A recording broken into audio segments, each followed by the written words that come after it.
The railroads were in the middle of a deep freeze. The harbor had even frozen over. Ships couldn't get in or out, and loads were backed up on the quayside. Some track switches froze too, and they had to be thawed out using torches.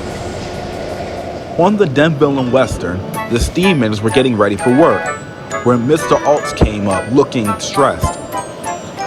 "We have a problem. This cold weather is causing the diesels to have trouble starting up." "What are we gonna do about it?" asked Dewan. "I called Mr. Regan," explained Mr. Altz.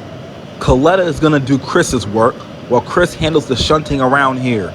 Dewan, Sean, I need you to go to the quarry in Dominic's place.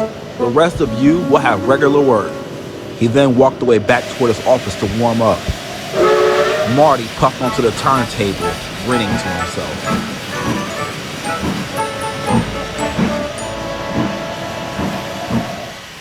And he laughed hard when he saw the diesels.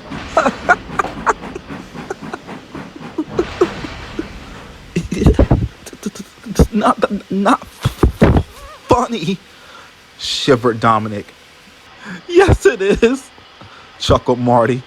"You four look like icicles. You would look right at home in Arvin's ice cream factory."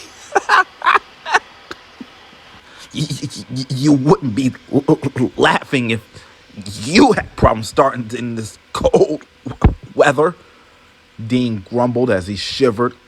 "That would never happen," said Marty confidently. "Steam engines don't have problems starting in the winter, thanks to our warm boilers and our fireboxes. Now, I have to leave my freight train before I'm late. So long, icicles," he called.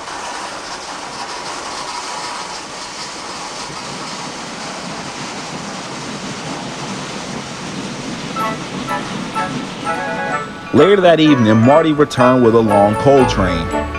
Mr. Altz was waiting for him.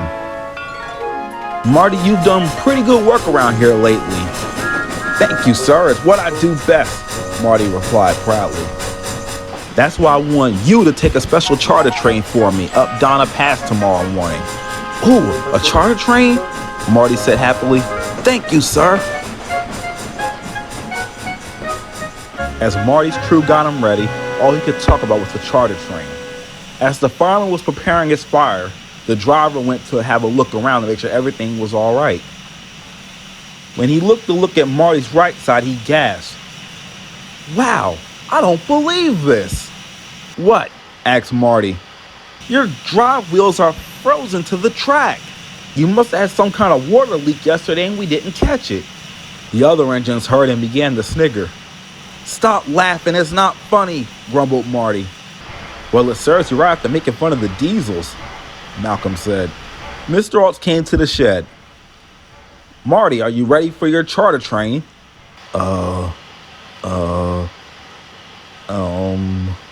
Marty said. He was embarrassed and didn't want to say it, so his driver had to for him.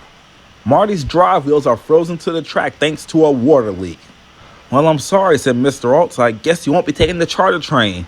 "Please, sir," said Marty. "Can't you just hold the train off for a little bit?"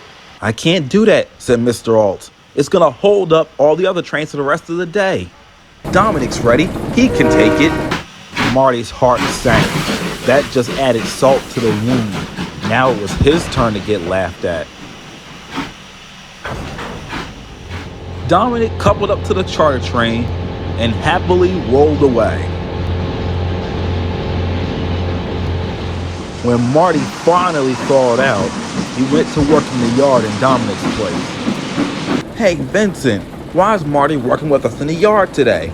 Benny asked sarcastically. "Well, Benny, you wouldn't believe it, but he had a bit of a problem getting ready this morning," Vincent replied sarcastically. "What happened?" "Well, thanks to a water leak, his drive wheels were frozen to the track, so he missed out on taking that special train." "I find that hard to believe," Benny said. "Didn't he tell us yesterday that steam engines don't have problems getting ready in cold weather?" "He certainly did," Vincent replied cheekily. "I guess Marty, ironically, is the exception rather than the rule." They then burst out in a fit of laughter. Marty thought they were being very silly indeed.